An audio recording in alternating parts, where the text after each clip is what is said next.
right, welcome everyone. It's lovely seeing you. Thanks for joining us for week 5 of Beyond Death. We've had some nice chance to learn together so far, and I look forward to doing more learning today and in our final session coming soon. Today's gonna be a little bit different than what we've done in the past.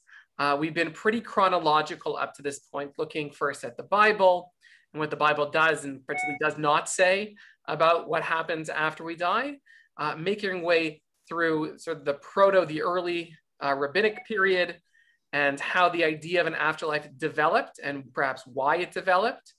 We looked at Maimonides, and then we started moving more towards the modern era.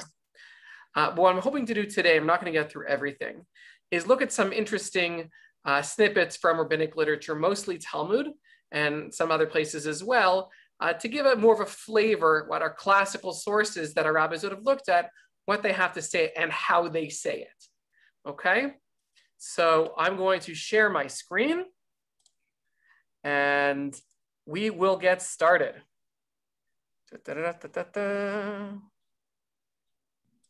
Okay, we all see it? Yes. Thank you. Okay, so we're gonna go through the first parts reasonably quickly. So in the Mishnah, in the tractate known as Chagiga, talks about things that we should be careful talking about and how many people we should be talking about this issue in front of, because these are things which are either sacred or almost taboo. And it says right over here, anyone who looks into 4 things would be better off if he had not come into this world: what is above, what is below, what is before, and what is after. Okay, so the important thing isn't to identify what all these things are, although it seems to be, God and maybe some sort of Gehenom. Before, I'm not entirely sure what it could mean here, but perhaps before the creation of the world is what I think it means. And most importantly, what comes next, right? This is the kind of topic that gets you into trouble. But obviously not everyone follows this Mishnah, and hence we have this class. Mishnah Peah, and this is something which many people recite every morning as part of Shacharit or Psukei Zimmer, really. So these are things that the fruits of which a person enjoys in this world, while the principle remains for them in the world to come. So if you do certain things, you benefit here and you benefit in the world to come. And the important thing also is Keren Kayemet law, right? So of course the organization Keren Kayemet is based on this idea that what we do here actually counts towards the future. Okay, you build now for future time. And the idea is there is a future time that you will benefit from these things. And of course, what's important? Studying Torah, the most important. Pirkei Avot talks about this world being like a vestibule before the world to come. Fix yourself up in the vestibule so you may enter the banqueting hall. This is very similar to that parable which we started with about the twins in the womb, right? If anyone recalls, and one's terrified what's going to come next, and one's like, no, this is just the way out. Everything after here is going to be wonderful. And we can also think of our world as being really just a stopping point, a gateway to what comes next. Mishnah Eduyot talks about 5 things that last 12 months. Okay, and one of those things that lasts 12 months, the judgment of the wicked in hell, 12 months. And how does that play into modern day? Anyone? We recite Kaddish for parents for only 11 months. Exactly. Because we assume that our parents, as terrible as they might have been, present company excluded, they could not possibly have been so bad that they require Kaddish while they are in hell for the full 12 months. So we say, okay, we're going to take off a month, and it'll only be for 11 months. That being said, permission is granted for those who want to, in fact, recite Kaddish for 12 months for the parents if they think it's really important to do so. So all these sources understand that there is something next. Okay. Rabbi Yochanan said, everyone who exerted oneself in Torah in this world and the world to come will not be set down to sleep, but rather be led to the Beit Midrash of Shem and Aver, with our first Beit Midrash that we had, and of Abraham, Isaac, and Jacob, Moshe, and Aaron. And so if you spend time learning Torah in this world, in the world to come, like you're gonna be so blessed that you won't even be sleeping. You get to spend all your time learning Torah. And for people for whom this is really a wonderful activity, this is a wonderful reward. And of course, remember, these are texts that come out of the eyes and the mouths of rabbis who wanted to encourage learning. So this is how we end up with teachings like this one, right? You learn here, you like it, you're going to end up well in the world to come. Okay. So it's just sort of preliminary thoughts for today. And these are all classic rabbinic sources from Midrash or Pirkei Avot, Mishnah, etc. We're going to focus mostly of our time, perhaps all of our time today, in section B, souls and cemeteries. Okay.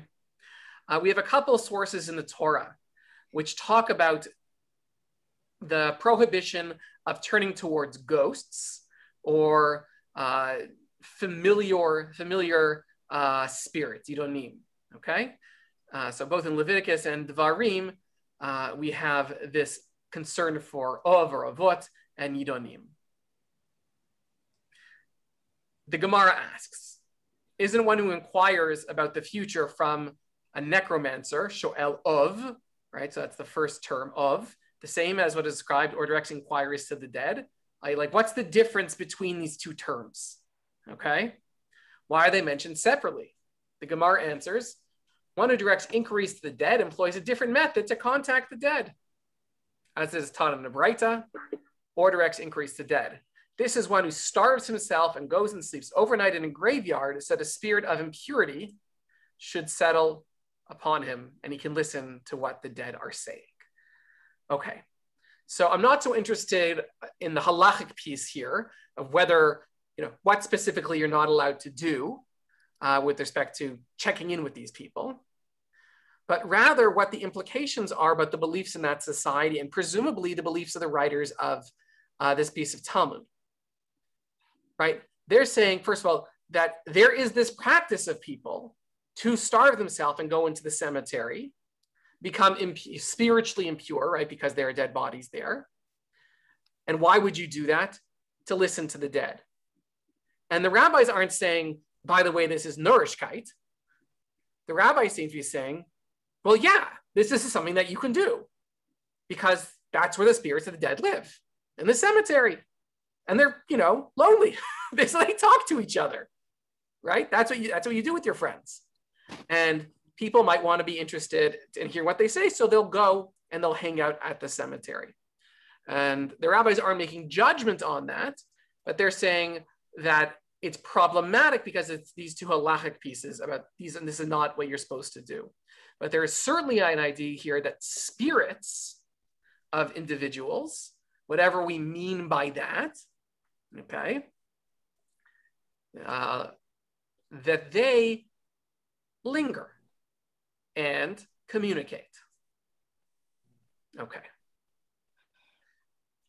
Similar and different story. The Gemara relates a related story. It's not related to this one because they come from a different tractate. The diggers who were digging in Rav Nachman's land came upon a grave. Okay, so they're guys were digging up land for maybe planting something, and they hit a grave, right? So obviously it was not a well-marked grave. And Rabbi Achai ben Yoshi was buried there, and he rebukes them. Okay, so he's buried there. They whack their shovels into his casket, or it doesn't have a casket at all, into his body, right? And this dead rabbi of Achai rebukes them. They leave, the diggers. They come to Rav Nachman. They say, a deceased person just rebuked us. Rav Nachman came and said to the person buried there, who are you? Who's the master? What's going on? And he said to them, I am Achai bar Yoshia. Rav Nachman says reasonably to him, how has your body been preserved? What's going on here? And didn't Rav Mari say that the righteous will turn to dust? Right? We have an authority of a rabbi that even righteous people turn to dust once they're buried. So you, who are buried in my field, you shouldn't be here. Rav Achai says to him, I don't know this guy, Rav Mari. Right? I don't hold by Mari. Okay? What do I care what he has to say? So Rav Nachman says, fine. Even without his statement, we have it written in Koheles and Ecclesiastes, and the dust will turn to the earth as it was. So I don't need a rabbi to say that dead people turn to dust. The Tanakh says it itself. So again, I say, what are you doing here, undecomposed dead person? So Rav Achai responds, whoever taught you the book of Ecclesiastes did not teach you the book of Proverbs.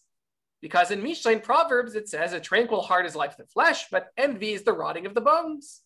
This means that anyone who has envy in his heart during his lifetime, his bones rot in the grave. And anyone who does not have envy in his heart, his bones do not rot.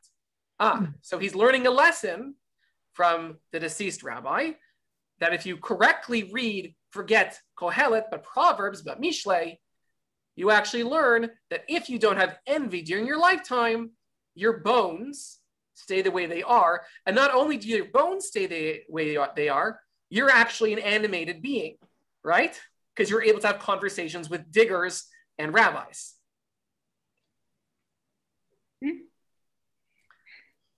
So Rav Nachman at this point decides, I'm gonna touch this guy to see what's going on. He touches him and he sees he has substance. Okay, like he's really there. Rav Nachman says to him, let the master arise and come into my house. Okay, I have a rabbi who's visiting, so to speak, on my land. Have a cup of tea. Rav Achai says to him, you have revealed that you have not even studied prophets. So he keeps on making fun of him. He's like, I don't care about your Rav Mari. He doesn't mean anything to me. You can quote Kohelet up and down, but you haven't studied Mishlei. And forget Mishlei, which is Nach, which is Ketuvim. You don't even know prophets.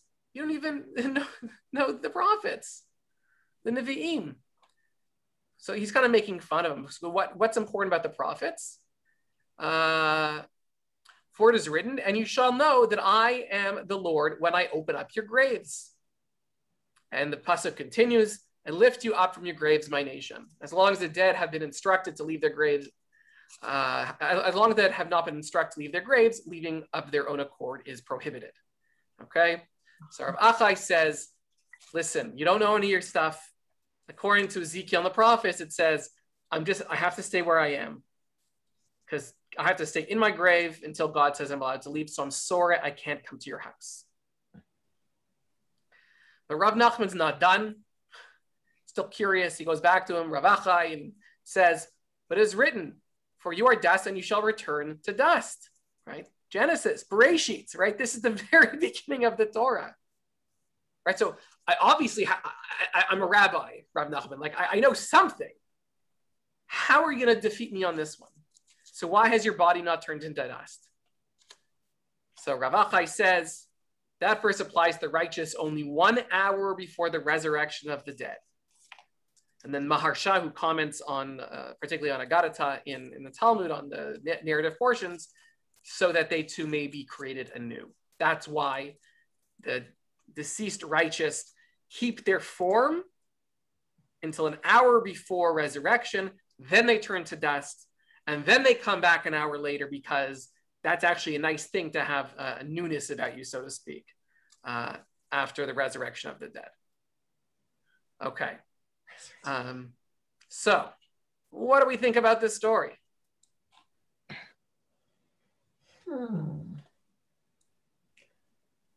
Anyone?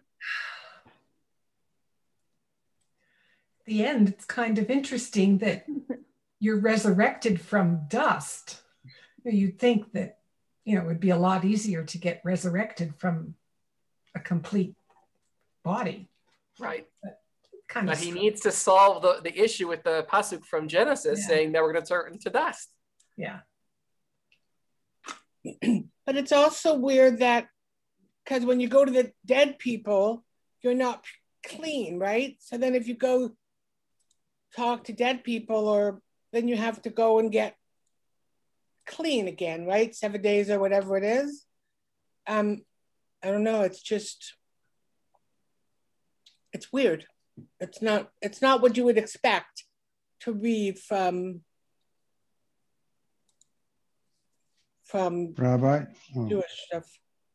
I can't see everyone yet. So certainly, I think for people who haven't studied a lot of Talmud, this story stands out as being strange, which it is.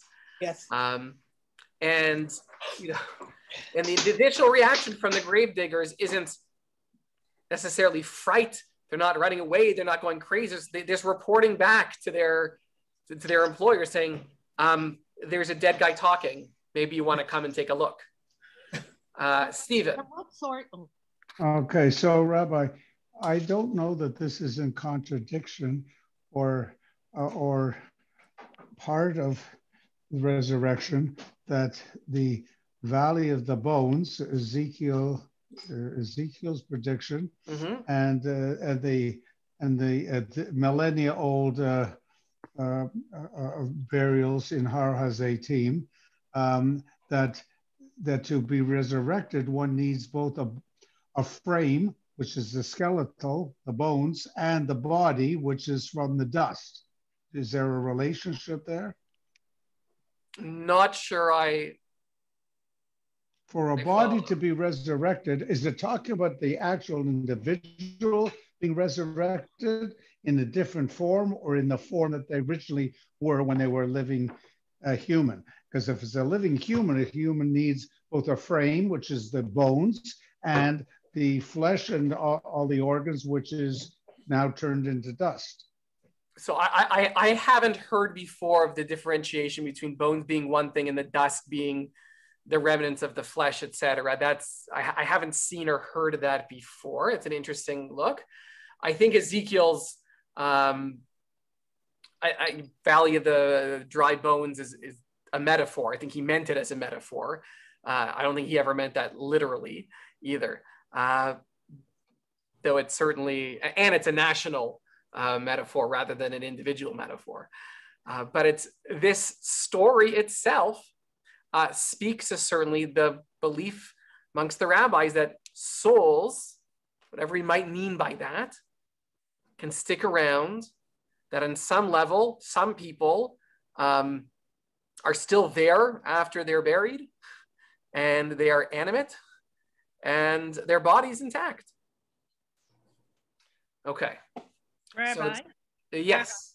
Is there, do these rabbis have any solid sources from which they are extrapolating these theories or their beliefs? Or is it just a positive presentation of their own thoughts? Do I think that Rav Nachman actually, his workers hit Rav Achai and the guy started talking to him? No. Do I think in the ancient world it's possible there were stories out there that such things happened? Possibly. Do I think that they are looking at verses in Tanakh and extrapolating them in ways that are creative and possibly speak to their pre-existing notions of what happens next? Yes. Right. So in some ways, these stories are there to give the lesson that they're trying to give from the verses. Right. And you'll remember this story, but you might not remember the chap of the verse, how he got to these things. Does that make sense? Sort of. What is the belief now today in regards to this issue? That's what the whole class is about. Look, do I think that I think there are very few Jews today who would read this and say, yes, absolutely, this happened exactly the way it says it happened, and that once you bury someone, years later, they're still totally intact and they can talk to you. You know, I think that there are very few Jews who would believe that. But, you know, if you say you believe in miracles, then, you know, why not this? Well, Rabbi, am I wrong, but in the Lamb book on Jewish death and dying or mourning, doesn't he say you're not supposed to try to communicate with, like when you visit the cemetery, you're not supposed to speak to the deceased? You pray, you go there, you can pray, you can learn, but you're not really supposed to try to communicate with the dead. I wouldn't be surprised if he says you're not supposed to communicate in the sense, I haven't read the whole book, in the sense that you're hoping to hear back.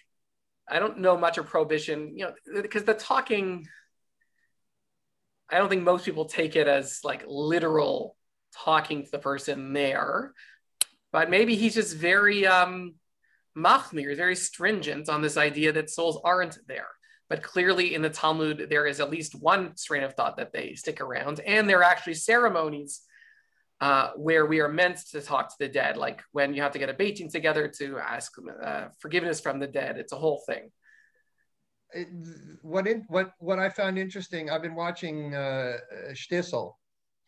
And don't give too much away. I haven't finished the season yet. Okay, won't give anything away, but in other portions of in previous seasons, they've gone, people have gone and spoken to their dead wife, to their dead father, which I found surprising, given what I read in Lamb. Look, they're Hasidic, right? Yes. So there are so many different customs, traditions around death and dying, and there's no consistency here. And what one group does, the opposite, another group might do the opposite. In Jerusalem, sons don't go to their father's burials. Wow. Okay? Because, if you really want to know, according to one piece of lore, any wasted seed of the father dances around his grave when he is buried, basically saying, because of you, I should be alive, but I'm not. And it's not nice for the children who, in fact, were born from their father's seed to see these apparitions. Oh, wow. And that's particularly, I think, I'm not sure, it might be beyond Jerusalem, but I know for sure in some communities in Jerusalem, that's the case. So let's keep going, because we're going to see more of these. So the Gemara continues with a different story, but this is right afterwards. A certain apostate once said to Rabbi Abahu, you say that the souls of the righteous are stored beneath the throne of glory. Okay? But if so, how did the oracle woman raise up Samuel using necromancy if his soul was no longer in this world? So you remember in our first session, we talked about how Saul summoned up the spirit of Samuel through this woman. And the question is asked, how could this happen if he was already underneath the throne of glory? So Rabbi Abahu said, there was within 12 months of his death, and it was taught in a Braita for a full 12 months that this person's body remains and his soul ascends and descends, such that it is sometimes in this world with its body. After 12 months, the body ceases to exist. So again, we have this idea of 12 months, this time not in Gehenna, or up to 12 months in Gehenna, but rather there is a year of the soul being present and not present, of being around. And at a certain level, I think today, for people who are mourning a loss, that first year, they often feel the presence of a loved one more so than they might feel after that first year. But this is saying, it's really, on some level, it's there. And it also ties into the ancient practice when bodies were buried often in caves rather than sort of dug into the earth. The bodies were basically put in on a shelf in a cave. And after a year, the family would come and collect the bones. We talked about this also, I think, in our first class. And the bones would be put in an ossuary or just be gathered with the bones of the kin, right? And that's actually the Torah's expression about gathering the bones. Right? So after a year of being exposed to arid, warm desert air, all that would be left, more or less, would be the bones. And bodies take up a lot of room. Bones by themselves much less, and so they collect the bones and put them with the rest of the family, and then leave that space for the next person to lie out when that person's time comes. Okay, and then after 12 months, the soul goes up, stays under the throne of glory. Okay, let's skip this part with the eulogy. Okay, another source. Rabbi said to Rav Nachman, back to Rav Nachman. what happens to the souls of middling people, those who are neither righteous nor wicked? Rav Nachman said to him, it is good you asked this question, for if I were dead, I would not have been able to tell you that. It's like, I'm trying to figure out what he means. If he's already saying like, if I die, I can't communicate with you, or something else. And Shmuel said as follows: these and those, souls of the wicked and the middling, are handed over to Duma, who's an angel in charge of spirits. But these the souls of middling people have rest, and the souls of the wicked do not have rest. Rav Mari said, even the bodies of the righteous will not be preserved and will become dust, as is written, and dust returns to earth as it was. So we have, again, this differentiation between good, bad, and middle. But ultimately, we're saying here in this source, we all turn to dust. Everyone, even the righteous. Okay. Here's a lovely story. The sons of Rabbi Chia went out to villages to oversee the laborers. Okay, so they owned, presumably they owned fields, and they're checking out what's going on.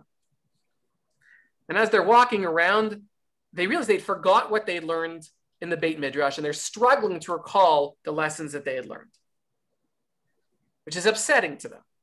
And one of them says to the other, does our deceased father know of our anguish? Does Abba, who died, know that we are saddened and anguished that we can't remember what we learned? The other said to him, from where would he know? Isn't it written, his sons are honored, yet he shall not know it? For they come to sorrow, and he shall not understand them. The dead do not know. So one of them quotes from Eov that no, according to Eov, according to Job, says he shall not know it. That is to say, the dead don't know what's going on here on earth. They have no sense of it. But the other one replies. He says, do the dead truly not know? Isn't it written? And he quotes from the very next verse in Job. Only in his flesh does he feel pain. In his soul does he mourn. Right? So if he mourns in his soul, there's an idea that he actually does know what's going on in this world, that the dead do have a sense of what's going on with their children, perhaps, in this world. And then it goes on, and this is a little bit graphic. Based on this verse, Rabbi Yitzchak said, gnawing maggots are as excruciating to the dead as the stab of a needle to the flesh of the living. The dead must have the capacity to feel and know. Okay, so this is one accepted ancient Jewish belief that dead people are still sentient and can therefore, feel even after they're gone. And this plays into early Jewish discussions about cremation. That is, whether it is better to have little bits of pain as you slowly decompose, or lots of pain quickly as one is cremated. Right? If you feel it, which one is better? And certainly there were some ancient rabbis who thought that the dead, in fact, feel and know what's going on in this world.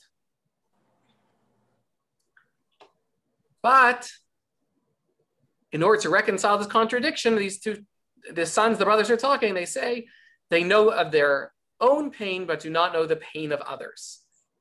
So this is how they try to explain all the verses together, say, no, not really. They don't know other people's pain. They just understand their own pain. Okay. And it continues. Gemara challenges this. And is it so that the dead do not know the pain of others? Maybe they really do. Why is it taught in a Braita? We have a story from Braita. It's the same level as the Mishnah. And here's a story. There was an incident involving a pious man who gave a poor man a dinar, a coin, on the eve of Rosh Hashanah during drought years. And his wife mocked him for giving so large a sum at so difficult a time. Right? He was generous, but his wife wasn't so pleased with it. And in order to escape her incessant mockery, he went and slept in the cemetery. Right? He's nowhere to go. He's in a bad marriage. He's embarrassed. He doesn't want to tell his friends. So he goes, takes a shluff in the cemetery. That night, and in his dream is only according to the Ritva Kotev Maharsha, but from the plain language of it, it's not in his dream. He's awake in the cemetery, okay? He heard two spirits conversing with each other. One said to the other, "My friend, let us roam the world and hear from behind the heavenly curtain, the pargud, which separates the divine presence from the world. What calamity will befall the world?" Okay? Say, let's go out night on the town. And where should we go? We should go and take a sneak peek at God and find out what comes next. But the next bad thing is, the other one says, "I can't go with you, as I'm buried in a mat of reeds. But you go and tell me what you hear." Which is a really fascinating response, saying, I can talk to you, I exist, we're both animate, but I'm actually physically stuck. I was buried in this mat of reeds. I can't get out.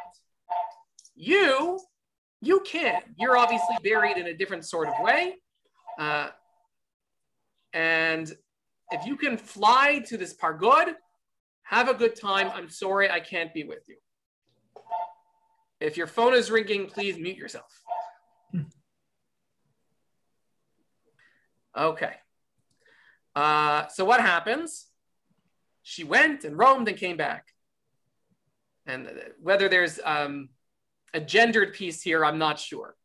Right? They're women spirits. An upcoming story for sure, there's a gendered piece.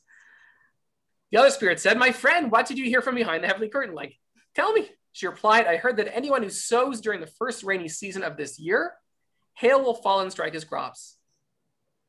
So hearing this, the pious man, right, the guy who's trying to sleep in the cemetery because his wife threw him out of that because he wants to get away from his wife, hearing that anyone who sows during the first rainy season will have his crops destroyed by hail, he went and sowed his seeds during the second rainy season.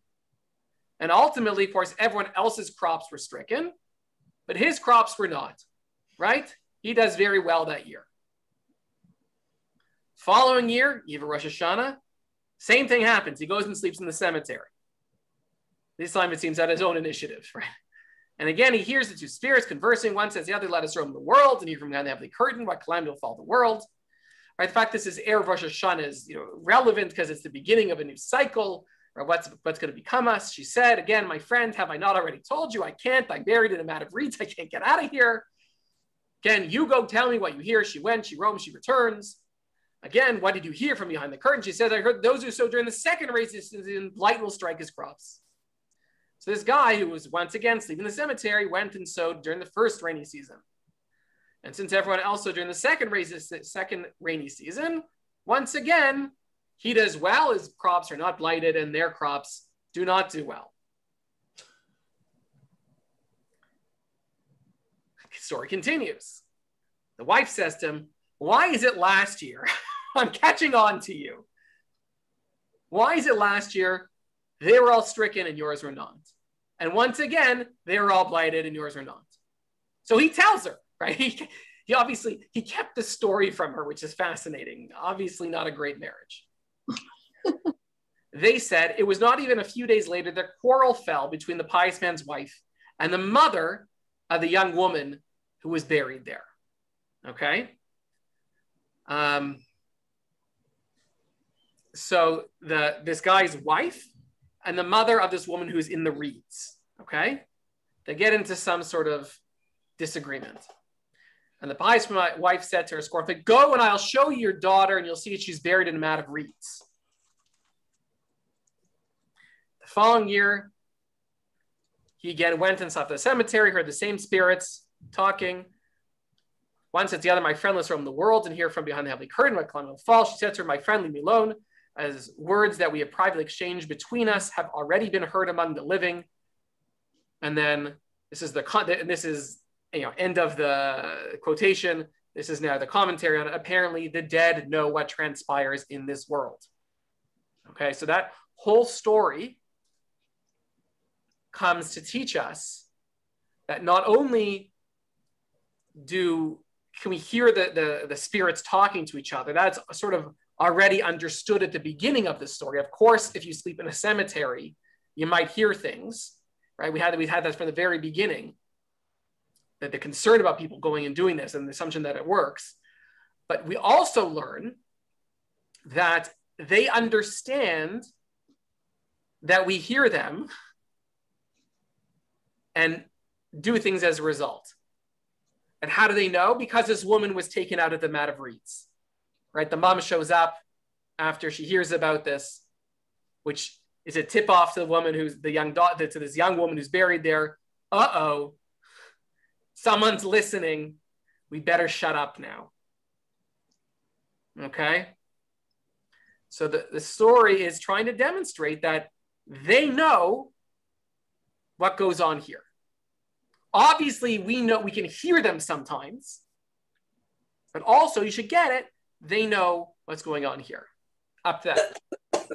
And then the Gemara responds, this is no proof. Perhaps another person heard by the conversation spirit secondhand died, and he went and told them that they had been overheard.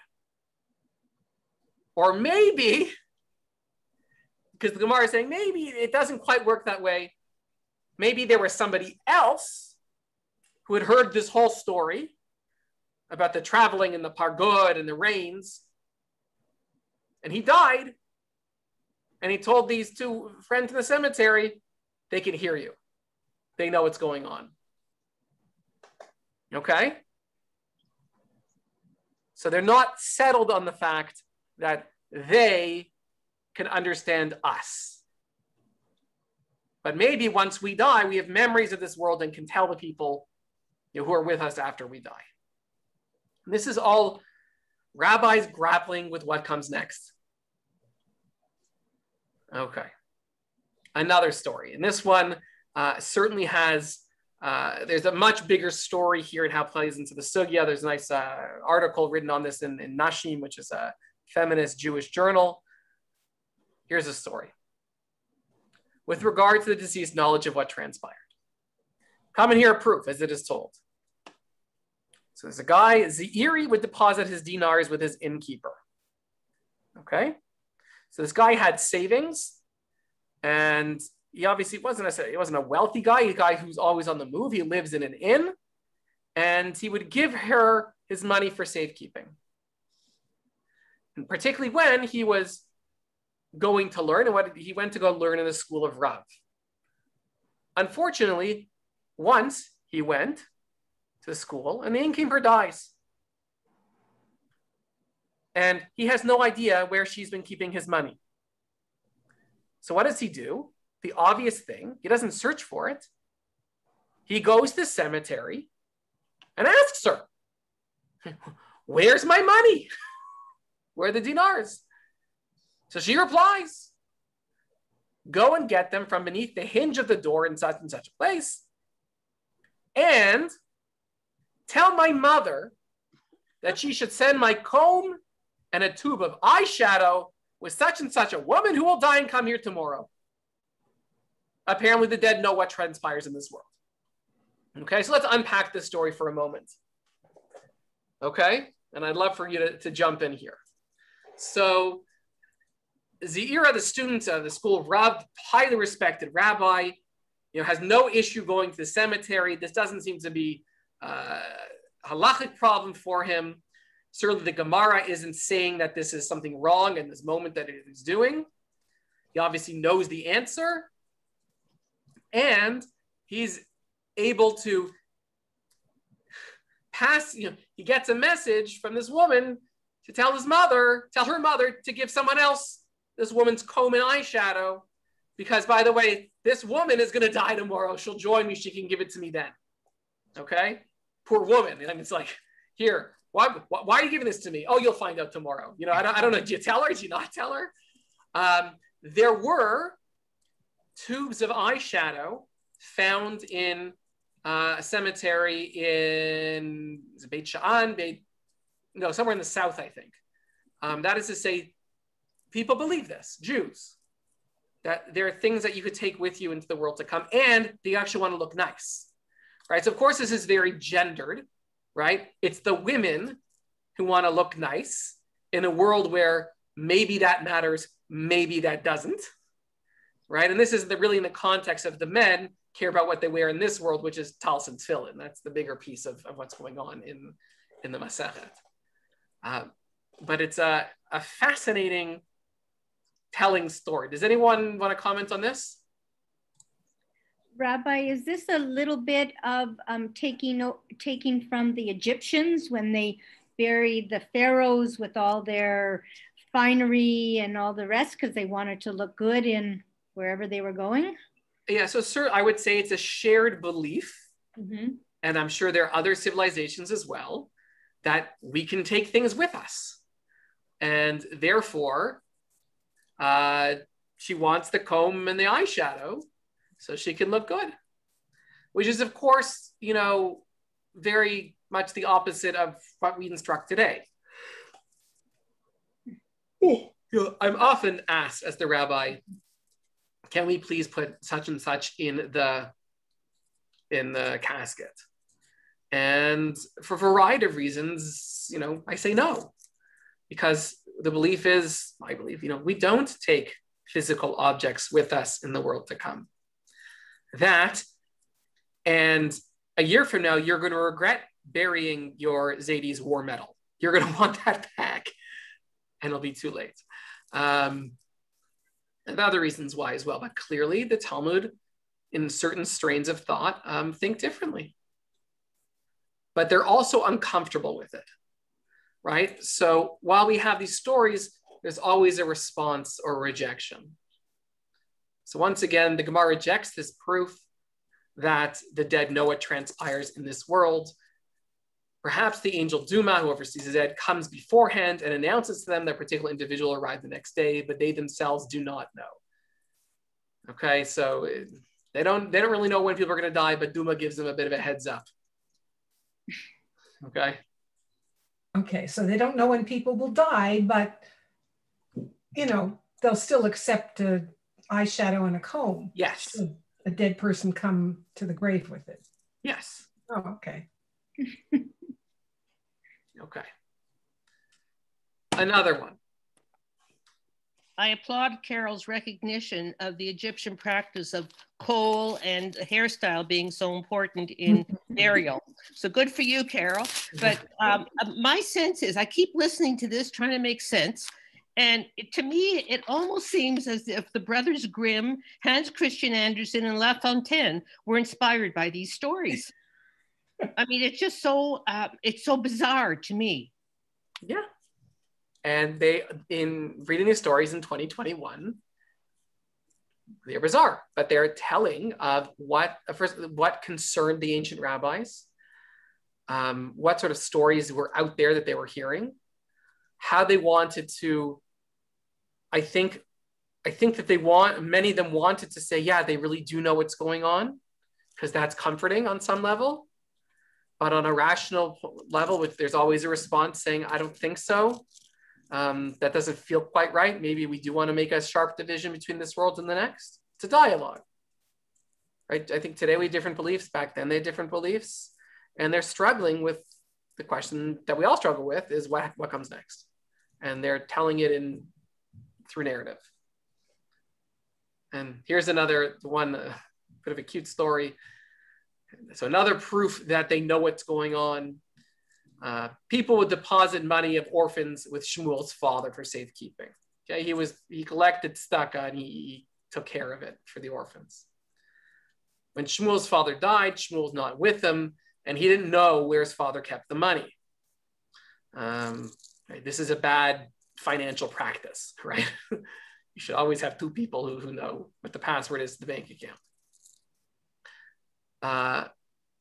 And since Shmuel didn't return it to people who gave it or give it to the orphans themselves, people started calling him names. They think that he stole it, and they call him son of him who consumes the money of orphans.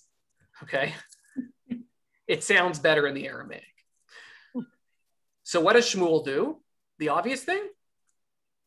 He went to the cemetery and he said to Dad, I want Abba. Give me Abba. And they said to him, there's a lot of Abbas here, buddy.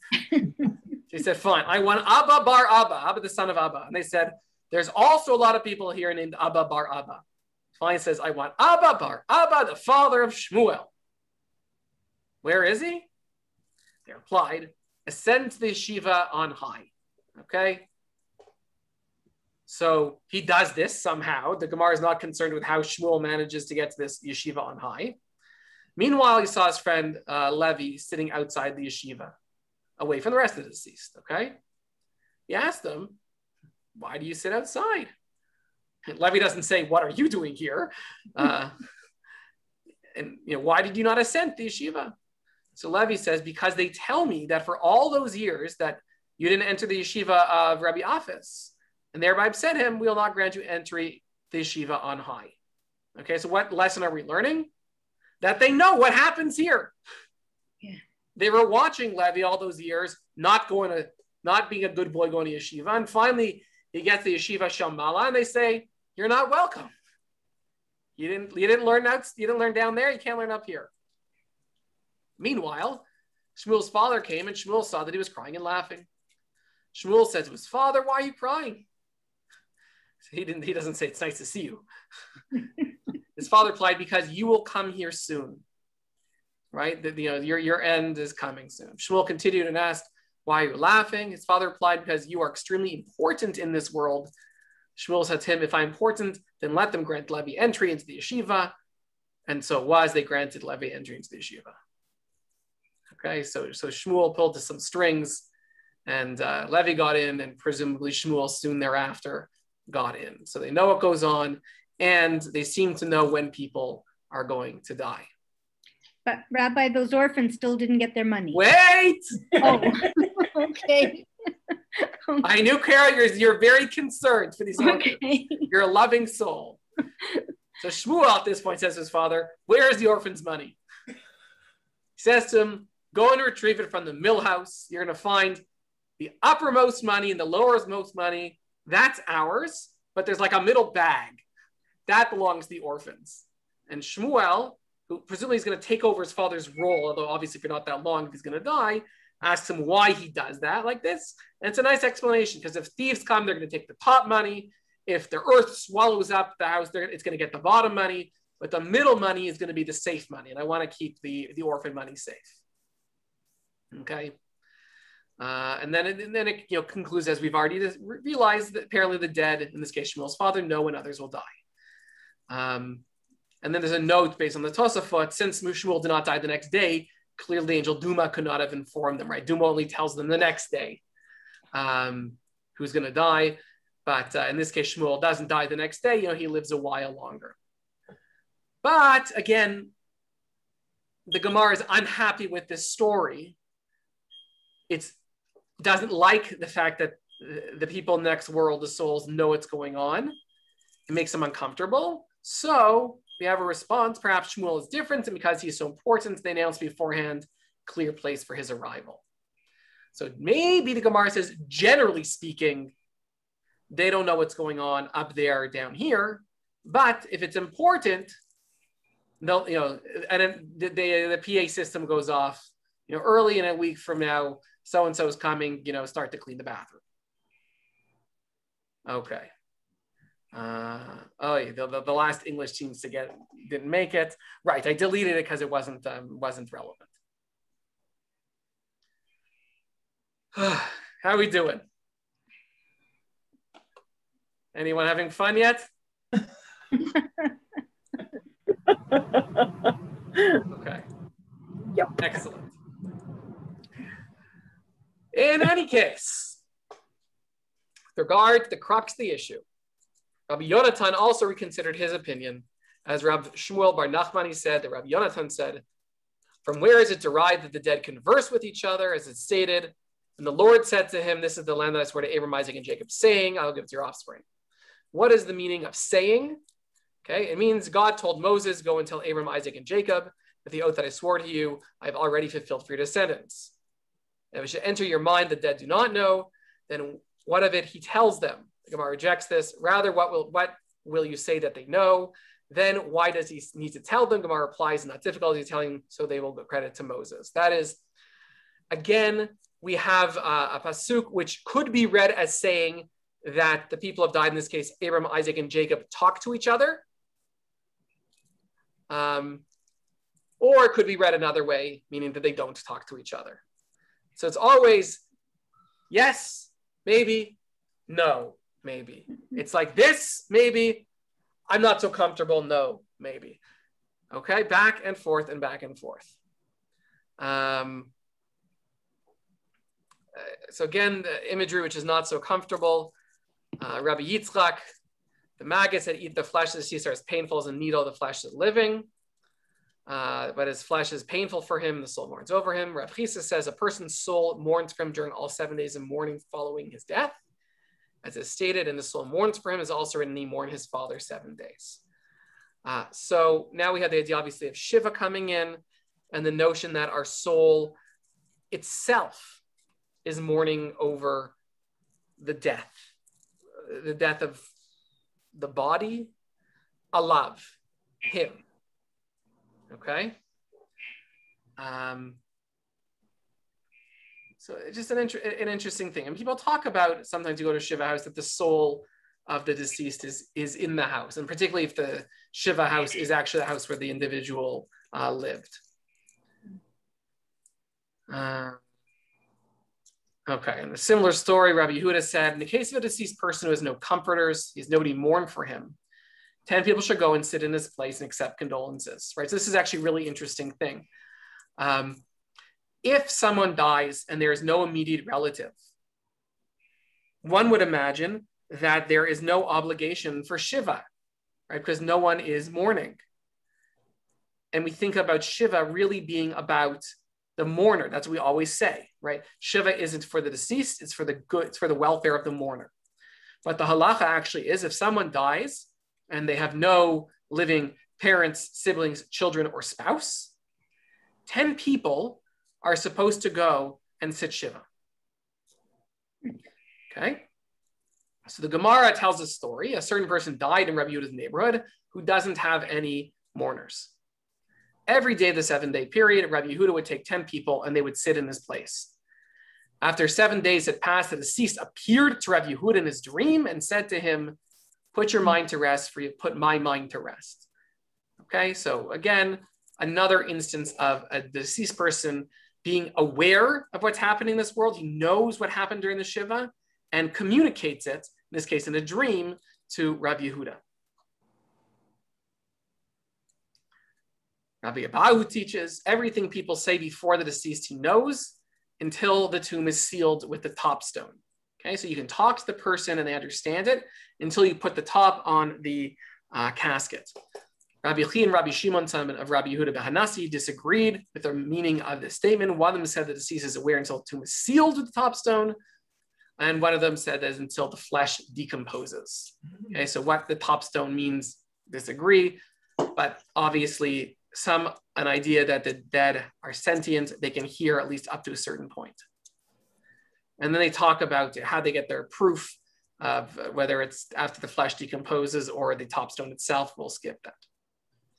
And finally, in this section, Rabbi Chia Bar Yosef said, in the future, at the time of the resurrection of the dead, the righteous will burst forth and arise in Jerusalem, as it is stated, and may they blossom out of the city like the grass of the earth. And the term city means nothing other than Jerusalem, right? Every time, he's saying that every time Tehillim says city, it means Jerusalem. And say for I'll defend this city, and in that case, the city is Jerusalem. So may they blossom out of the city like the grass of the earth. That comes to teach us that when the time comes, people are going to pop out like the grass, and that is how resurrection will happen. Okay, let's take a pause there, because then we're gonna switch topics in a certain way. Just reflections, thoughts. Do we like these? They make us uncomfortable? Do we think they're silly? Just take yourself off mute and jump in, Deanna. So I have a question. Sure. I guess the basic question is, help me reconcile the view that I was brought up with, that Jews aren't cremated, they're buried, and when the Mashiach comes, we will be resurrected, and you have to have a whole body. Last week, we learned from Maimonides that we exist as things without bodies, and we have souls, and we talked a lot about souls today again. Again today, one of the parshas said, if you never envied in your life, your bones wouldn't rot. So it talked about being a just person and a not just. It seems, you know, and of course the Gemara does this, but I just get more and more, it gets more and more difficult to reconcile for me. So help me. So, you know, the Gemara itself can never be reconciled. Just the Gemara. That is to say, it is rabbis arguing with each other, and often there's no resolution. And that's just that's the genre, right? You know, what I think we're seeing is rabbis arguing with each other because they're conflicted, because they don't know, because they're trying to get to a point, they're trying to explicate a verse because they want to see how far they can push it. And then one rabbi says, hold on a second, we can read it differently. Remember, the Rambam, he seems to believe in this double death scenario, right? So we can't be cremated because we will be resurrected in a body, and then in a perfect world, in a messianic world, but it will still be a regular world in the sense that the world will go on according to the laws of physics and people will die. And then there's a second resurrection, and that'll just be the spiritual one. So for the first one, we would need our bodies. And yeah, that's one of the reasons traditionally why Jews don't cremate. But obviously before the idea of resurrection of the dead was so important in Judaism, we know that there are Jews who were cremated. You know, it's been a long time, like a couple thousand years. But we know, like, you know, from the Sadducees, they didn't believe in resurrection of the dead, so why not cremate? Right? So proto-Jews, early Jews, it wasn't a belief that was, you know, totally well established yet. Because if it was, presumably there would be no cremation. You know, generally it was burial. There would have been any. You know, now there is actually an interesting movement for Jews to be cremated. It's becoming more and more popular, largely for presumed financial and environmental reasons. And as the memory of the Shoah is further and further back, it becomes emotionally easier to do. And that's a whole other story. I was agreeing with Deanna. That's what I was taught. You know, you have to be a whole body. But if they do talk about resurrection, when the Messiah comes, wouldn't our whole body be resurrected? Whether you had a broken leg or a broken arm or a bad heart, you would be resurrected as whole. So, I mean, I was always taught that you have to be buried, not cremated. But here it's saying you're resurrected when the Messiah comes. That's what, you know, I was brought up the same as Dina. And here it talks about the resurrection. When are they saying in this part that you just described, when is that supposed to happen? So yeah, so none of these talk about when. Okay. That wasn't their concern. The real concern of all these sources was what kind of lines of communication exist between this world and the world of the deceased. One source we're going to see in just a minute does a little bit of that. But Rambam, by the way, you know, he makes fun of people who say, you know, when I'm resurrected, will I look like I did as a teenager or as an old lady? You know, will I have my hair or will it be after I went bald? Will it, like, you know, and not to mention, like, if you're married more than once, who's your wife? We actually saw that source. Right. And then that the sword that isn't Rambam. That's actually in the Christian Bible or in Apocrypha. Anyway, you know, there's all sorts of what do we look? We can't answer that question. So then, from all of this information that we've gathered over time, we have come to terms with what we're going to be, what we're taught or what we see in the synagogue or whatever we're taught. Where does that come from? Where did we get that from? From another rabbi or another congregation, or someone decided that? Where did Deanna and I get that we're going to be resurrected whole? Who was that? Like just someone decided? No, I think that's the consensus rabbinic view from the last 2,000 years, is that you're going to be whole. What does that mean exactly? What age you are, no agreement. But yeah, definitely the rabbinic consensus until the modern era is physical whole resurrection. Right. Okay. At least on stage 1. If you want to look at through Rambam. What we're not going to do today is look at what early Reform said and conservative. I think we may have done some of that last week. I don't remember exactly. And my point of all this, in the end, of course, is not to tell you what you should believe, but to show you the intellectual developmental history of an idea, right? How it goes from the Bible of basically telling us nothing through rabbinics until today, which tells us a lot, but also give you foundations upon which to think this through for yourselves. If it provides comfort, great. If it provides discomfort, I hope you can work through it. If it's just intellectually interesting, that's fine. If it's a question of real interest for you, maybe this gives you something to lean on. I do want to look at a few more sources before we adjourn for today. So we're gonna skip the statements of principles for now. Can I make one comment? Go ahead, Sue. What struck me particularly today is the practice of 10 people coming to say Kaddish for someone who has no relatives. It just intensifies our belief that every single person has value. And I found that really a beautiful, beautiful part of our religion. Yeah, it's certainly, the idea on a legal point of view, just like one would think there doesn't have to be shiva if there are no immediate relatives.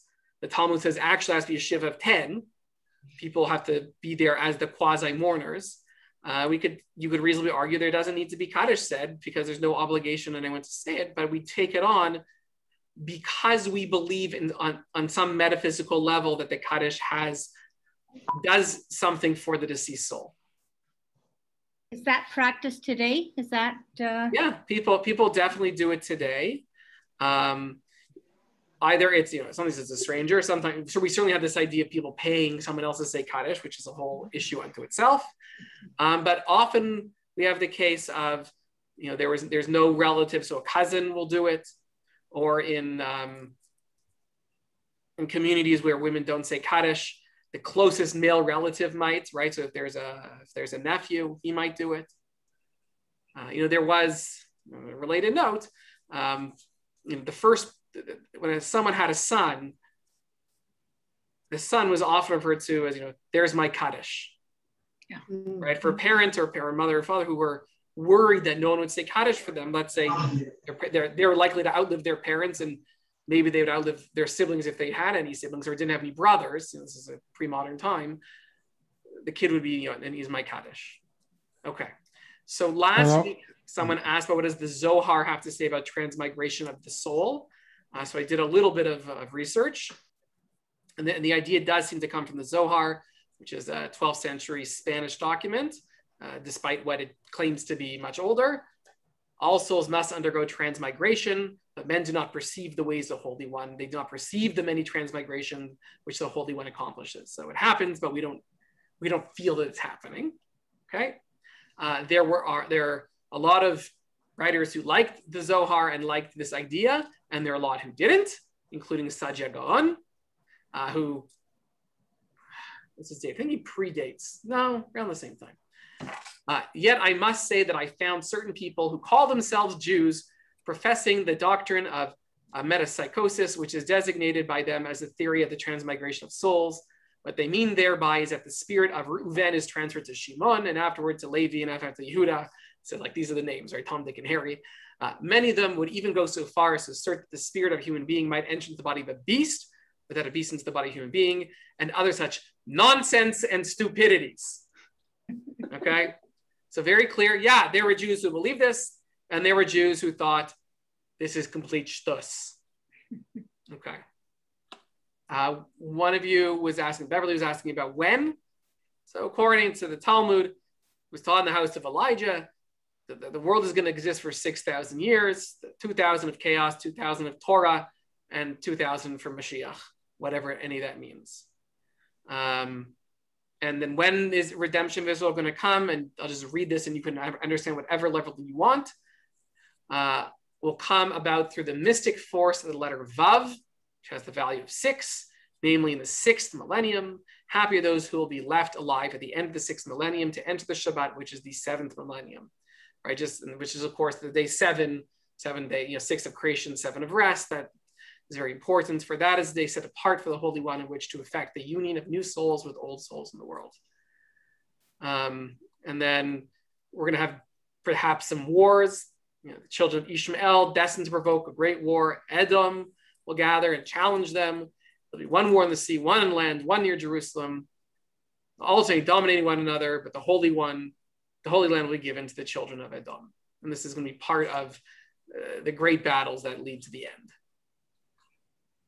So, hope you enjoyed. Yes, very much. One comment. Oh, Thank Rabbi. you. Yeah. Who said they have a comment? So a number of years ago, when Rabbi Stern, we lived in Toronto when Rabbi Stern was here. Occasionally, he would have a list, and I would be on that list, and he'd call people to come to the cemetery because there wasn't a family, and a whole. It would be a community gathering, sometimes 50 to 200 people. It used to occur. It hasn't been for a number of years now that I've been aware of it. Yeah, so that's a little bit different. That's trying to get a minyan together for the burial, not to sit kaddish for not to sit shiva for the person. And that still happens today. I get messages on different groups saying, "Can any of you come to Pardes Chaim at 11:30 for a met mitzvah?" And it's a big mitzvah to go and help make that minyan for sure. Over the course of the last year with COVID, there were several things on Facebook. Yeah. One of the sites that I'm on would put out a call, I think it was an Orthodox one, I think, saying that this person died and they didn't have family and asking people to come. And apparently a lot of people, Yeah, and you read about it, something it's beautiful. Yeah. And sometimes it's a survivor and who had no family. And then it's beautiful when the community comes together. And does that for sure. And a couple of times I've had to call some people when I was worried there wouldn't be a minyan. Okay, I think it's next week. Unfortunately, come together. We'll do some summation. Yeah. Okay. Can't make it next week because I'm working. So I see you recorded today. So hopefully you'll record next week too, and I'll be able to see it. So thank you very much for your efforts, and see you in shul sometime soon. See you in shul. In shul before we see each other in Olam Haba. Please God. All right, everyone, have a great day. Thank you. Bye. Thanks. Bye-bye.